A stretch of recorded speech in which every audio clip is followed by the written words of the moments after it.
मेघना श्यामलाल और सुजाता की इकलौती औलाद थी, इसलिए वो लाडली भी थी। उसके पिता श्यामलाल किताबों की दुकान चलाते थे। मेघना भी अपनी पढ़ाई पूरी करके अब अपने पिता के साथ ही दुकान पर बैठती थी। मेघना बेटी, ला तेरे बालों में तेल लगा दूं? कितने दिन हुए तूने सिर की मालिश भी नहीं करवाई। लंबे बाल रखने का शौक है, पर तेल भी तो लगाया कर। माँ, तुम हो ना मेरे बालों की देख रेख करने वाली, तो मुझे क्यों चिंता होने लगी? अच्छा, ससुराल चली जाएगी तो खुद से ही अपने सारे काम करने होंगे तुझे।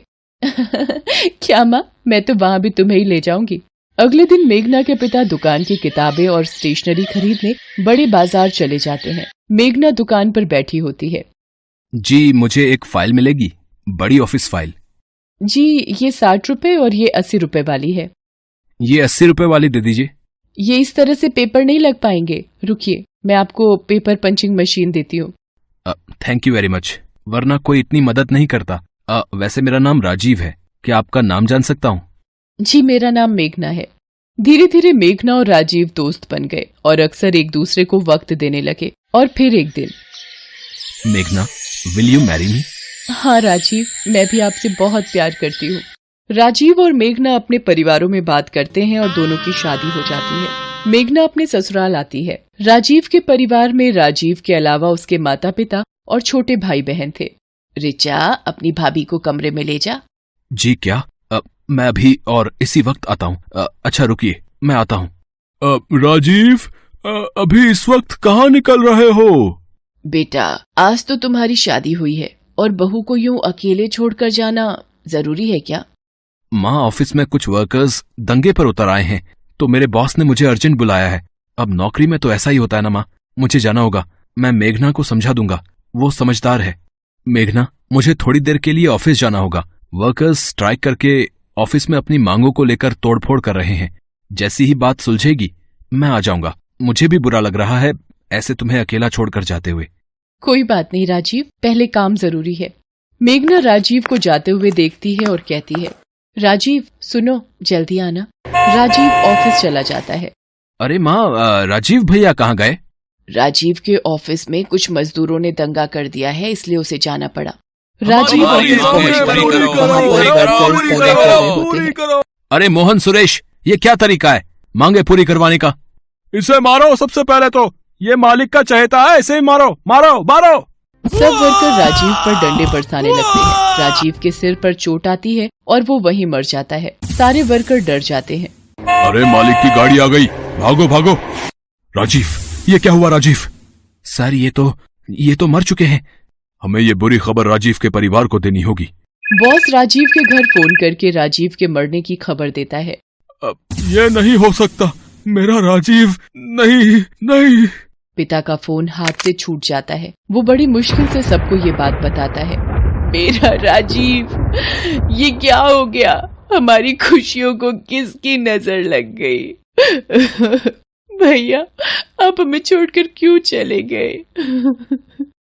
कुछ देर बाद मोहित रोता हुआ राजीव की लाश को घर ले आता है। मेघना तो बिल्कुल शांत हो चुकी थी, मानो उसकी जिंदगी रुक गई हो।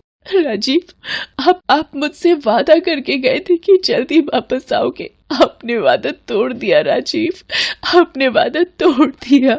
मेघना के माता पिता भी आ जाते हैं। पूरा माहौल सदमे में आ जाता है। राजीव का अंतिम संस्कार हो जाता है। बहन जी, क्या कुछ दिनों के लिए हम मेघना को अपने साथ ले जा सकते हैं? जी ले जाइए, कुछ दिन इसका मन बहल जाएगा। माँ, मुझे कहीं नहीं जाना, मैं यही राजीव की यादों के सहारे रहूंगी। तभी राजीव की बुआ दादी कुछ औरतों के साथ आ जाती है। आशा, ये क्या हो गया? राजीव कितनी छोटी उम्र में चला गया। अब रीति रिवाज के मुताबिक मेघना बहू को राजीव की विधवा बनकर रहना होगा। पर बुआ दादी, मुझे ये सब कुछ नहीं पता, तभी तो इन विधवाओं को लाई हूँ। ये मेघना को सब कुछ समझा देंगी। माँ, ये सब करना क्या जरूरी है? माँ, भाभी के साथ ये सब क्या हो रहा है? ये आजकल के बच्चे हमें बताएंगे रीति रिवाज। चलो, तुम लोग मेघना को सफेद साड़ी पहना लाओ, फिर इसके सिर के बाल उतरवाने हैं। माँ, ये बहुत ज्यादा हो रहा है। भैया के जाने की इतनी बड़ी सजा, इसमें इनकी क्या गलती है? आशा जी, मेरी बच्ची के बाल मत उतरवाइए, मेरी बच्ची ये सहन नहीं कर पाएगी। सब लोग चुपचाप मेघना के साथ होते अन्याय को देख रहे थे। मेघना को सफेद साड़ी पहनाकर चौकी पर बिठा दिया जाता है। नाई मेघना के बाल उतारने के लिए उस्तरा निकालता है। बुआ दादी, क्या ये सब जरूरी है? अभी इसकी उम्र ही क्या है? अब किस्मत ही फूटी हुई है इसकी। विधवा योग था तो अब पूरी जिंदगी विधवा बहू बनकर ही रहना होगा। मेघना रोए जा रही थी। सब लोग उसके साथ ये सब होता देख रहे थे, पर कोई भी उसके लिए कुछ कर नहीं पा रहा था। मेरी बच्ची मेघना, भाभी। मेघना बिल्कुल मायूस हो चुकी थी। उसके आंसू सूख रहे थे। उसकी किस्मत का फैसला भगवान के हाथ में था। तभी मोहित तेजी से मेघना की तरफ जाता है और उसका हाथ पकड़कर घर के मंदिर की तरफ ले जाता है और मंदिर में रखे सिंदूर को मेघना की मांग में भर देता है। सब लोग हैरान रह जाते हैं।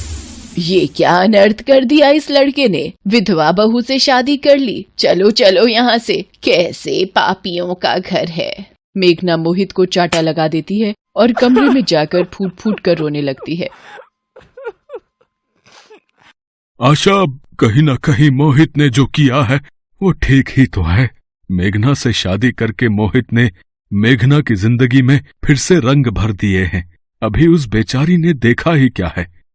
शायद आप ठीक कह रहे हो जी। हम भी तो ये सोच सकते थे, पर पुराने रीति रिवाजों के पल्ले में बंद कर आज एक बहू के साथ अन्याय कर रहे थे।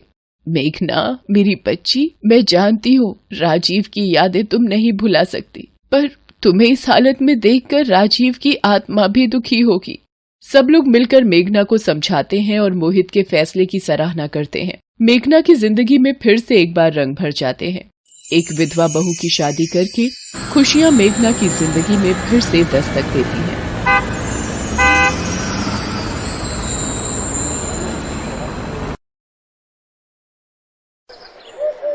अशोकलाल शादी की तैयारियों में व्यस्त था। कुछ देर बाद उसके घर बारात आने वाली थी। वो खुश भी था और उदास भी। खुश इसलिए कि उसकी दोनों बेटियों की डोली आज इस घर से उठने वाली थी, और उदास इसलिए कि उनके जाने के बाद उसका आंगन सूना हो जाएगा। वो बार बार अपनी बेटियों को झांक कर देखता जो दुल्हन के जोड़े में तैयार बैठी थी। उसकी आंखें भर जाती, लेकिन वो अपने आंसू किसी को नहीं दिखाता और छिप छिप कर रो लेता। लेकिन थोड़ी देर पहले ही उसकी दोनों बेटियों ने उसे रोते हुए देख लिया और वो उनके पास आई। क्यों रो रहे हैं बाबा? हमारे जाने से दुख होगा आपको, फिर क्यों भेज रहे हैं हमें? बाबा, अभी हमें मत भेजो ना, अभी तो हम बहुत छोटे हैं। अपनी बेटियों की बात सुनकर अशोकलाल उन्हें गले से लगा लेता है। हमीरपुर में रहने वाला अशोकलाल कबाड़ी का काम किया करता था। उसके घर में उसकी पत्नी रत्ना के अलावा दो बेटियां सीमा और गुड़िया थी। सीमा की उम्र 9 साल और गुड़िया 11 साल की थी। दोनों सरकारी स्कूल में पढ़ती थी। अभी कुछ दिनों पहले रत्ना की तबीयत बहुत खराब हो गई थी। अशोकलाल को उसके इलाज के लिए 2 लाख रुपए उधार लेने पड़े थे, जिसका ब्याज उसे हर महीने चुकाना पड़ता था। अशोकलाल के परिवार की गाड़ी किसी तरह चल रही थी। एक कबाड़ी वाले, टूटे फूटे बर्तन, पुरानी कॉपी किताब, न्यूज़पेपर, एक कबाड़ी वाले। तभी एक औरत एक घर से निकलकर उसे आवाज लगाती है। ए कबाड़ी, न्यूज़पेपर कैसे ले रहे हो? 7 रुपए किलो। 7 रुपए? अभी पिछले महीने तो मैंने 9 रुपए में बेचा था। नहीं नहीं मेम साहब, 2 साल से यही रेट है। पूरा दिन अशोकलाल इसी तरह लोगों के यहाँ से कबाड़ इकट्ठा करता, फिर उसे कबाड़ के बड़े व्यापारी को बेच देता। उस दिन भी वो उसी तरह शाम को अपने घर पहुंचा तो देखा उसकी बड़ी बहन और जीजाजी उसके घर आए हुए थे। अशोकलाल ने पैर छूकर प्रणाम किया। अरे आप कब आई? न फोन न आने की कोई बात, सब खैरियत तो है? अशोकलाल की बहन कुछ बोलती उससे पहले उसकी पत्नी रत्ना ने उससे कहा, दीदी रिश्ता लेकर आई हैं। रिश्ता? अरे मैं समझा नहीं। अरे भाई, मैं समझाती हूँ। मुझे अपनी सीमा और गुड़िया के लिए 2 लायक लड़के मिले हैं। ये आप कैसी बात कर रही हो? वो दोनों तो अभी बहुत छोटी हैं। अशोकलाल की बात सुनकर उसकी बहन मुंह बनाते हुए बोलती है, तो क्या उनके बड़े होने का इंतजार करोगे? जब भाभी की शादी हुई थी तो वो उस समय 11 साल की ही तो थी, और मेरी शादी तो 10 साल में ही हुई थी ना। हमारी बिरादरी में तो शादी कम उम्र में ही होती है ना। अरे हमारा जमाना कुछ अलग था बहन, अब दुनिया बदल गई है। तो क्या चाहते हो? इन दोनों को घर बिठा कर रखना है और कल को कोई ढंग का लड़का इन्हें बिरादरी में नहीं मिला, जब इनकी उम्र बढ़ जाएगी, फिर बिठा कर अपनी छाती पर मूंग दलवाना दोनों से, और उस समय मुझे मत कहना कि लड़का खोज दो। हाँ। अपनी बहन की बात सुनकर अशोकलाल सिर पर हाथ रखकर बैठ गया। उसे समझ नहीं आ रहा था कि वो अपनी बहन की बात का क्या जवाब दे। देखो भाई, आपकी कमाई कितनी है ये किसी से छिपी नहीं है, और महंगाई का तो आपको पता ही है। कल को इनकी शादी के लिए पैसे कहाँ से लाएंगे? अभी माथे पर खुद इतना सारा कर्ज है, कैसे करेंगे सब? वैसे भी तुम्हें कल भी इनकी शादी करनी है, तो क्यों ना आज ही कर दी जाए। अपनी बहन के तर्कों के आगे अशोक लाल ने घुटने टेक दिए। वो अपनी दोनों बेटियों की शादी के लिए तैयार हो गया। कुछ दिन बाद दोनों लड़के अशोक लाल की बेटियों को देखने आए। अशोक लाल और रत्ना ने जब उन्हें देखा तो दोनों चौंक गए, क्योंकि उन दोनों की उम्र 40 साल से ज्यादा थी और दोनों की पहले शादी भी हो गई थी, लेकिन दुर्भाग्य से उनकी पत्नियां नहीं रही। ये बात तो उसकी बहन ने बताई ही नहीं थी। उन दोनों के जाने के बाद अशोक लाल ने अपनी बहन से इस बारे में पूछा। इसी को कहते हैं भलाई का तो जमाना ही नहीं रहा। मैंने दो लड़के ला कर दिए जिन्हें शादी में एक पैसा दहेज भी नहीं चाहिए, और तुम उम्र लेकर बैठ गए। अरे उम्र का क्या अचार डालना है, वैसे भी लड़कों की उम्र नहीं देखी जाती। अशोक लाल और रत्ना मजबूर थे। एक तो पैसों की मजबूरी उनके साथ थी और दूसरा बिरादरी का दबाव भी था उन पर। वे शादी को तैयार हो गए। 5 दिन बाद शादी की तारीख तय हुई। इधर इन दोनों छोटी बच्चियों को शादी का मतलब भी नहीं पता था। एक दिन जब वे दोनों स्कूल जा रही थीं, तो उन्होंने एक सवाल अपनी माँ से पूछा। माँ, जब हमारी शादी हो जाएगी तो क्या हम स्कूल जाएंगे? उनकी बातों का रत्ना क्या जवाब देती, वो चुप रही। स्कूल में भी सीमा और गुड़िया ने अपनी सहेलियों से अपनी शादी की बात बताई। बच्चों से होते होते ये बात उनकी सुनीता मैडम तक पहुंची। सुनीता मैडम ने उन दोनों को बुलाया और उनसे बात की। जी मैम, हमारी शादी अगले महीने है। ये तुम्हें किसने बोला? माँ ने बताया। हमें तो अंकल देखने भी आए थे। अंकल? जी मैडम, उन्हीं अंकल से तो हमारी शादी हो रही है। उन दोनों की बात सुनकर सुनीता मैम आश्चर्यचकित रह गईं। ये तो सीधा सीधा बाल विवाह का मामला है जो कि गैर कानूनी है। मुझे उन बच्चियों की मदद करनी होगी। सुनीता उसी दिन अशोक लाल के घर जा पहुंचती है और उन्हें समझाने की कोशिश करती है। अशोक लाल की बहन भी उस समय वहां आई हुई थी। सुनीता ने जैसे ही अशोक लाल को ये शादी रोकने के लिए कहा तो अशोक लाल की बहन चिढ़ गई। माफ करिएगा टीचर जी, लेकिन ये हमारा घरेलू मामला है और आप इनसे दूर रहें तो अच्छा रहेगा। मैं मानती हूँ कि सीमा और गुड़िया आपकी अपनी भांजी हैं, लेकिन ये आपका घरेलू मामला तो बिल्कुल नहीं है। ये सामाजिक मामला है। दोनों बच्चियाँ मेरे स्कूल की छात्रा हैं और मेरा फर्ज है कि मैं उनके साथ कुछ भी गलत ना होने दूं। ये कैसी बातें कर रही हैं आप टीचर जी? भला शादी में क्या गलत है? शादी में गलत नहीं है, लेकिन कम उम्र में शादी गलत है। ये गैर कानूनी है। सुनीता ने अपनी बात उन्हें समझाई, लेकिन अशोक लाल की बहन को उनकी कोई बात समझ नहीं आई। उल्टा उसने सुनीता मैडम को बेइज्जत करके घर से निकाल दिया। दुर्भाग्य की बात ये थी कि इस बार अशोक लाल ने भी चूं तक नहीं किया। इधर सुनीता ने भी हार नहीं मानी। उन बच्चियों की शादी वाले दिन वो थाने पहुंची और इस बाल विवाह के खिलाफ रिपोर्ट लिखवा दी। इंस्पेक्टर इंदिरा ने जैसे ही बाल विवाह की बात सुनी वो चौंक गई। मैडम, बहुत उम्मीद लेकर मैं आपके पास आई हूँ। उन बच्चियों का जीवन बचा लीजिए, नहीं तो मैं खुद को कभी माफ नहीं कर पाऊंगी। आप बिल्कुल फिक्र न करें, मेरे रहते हुए उन बच्चियों का जीवन खराब नहीं होगा।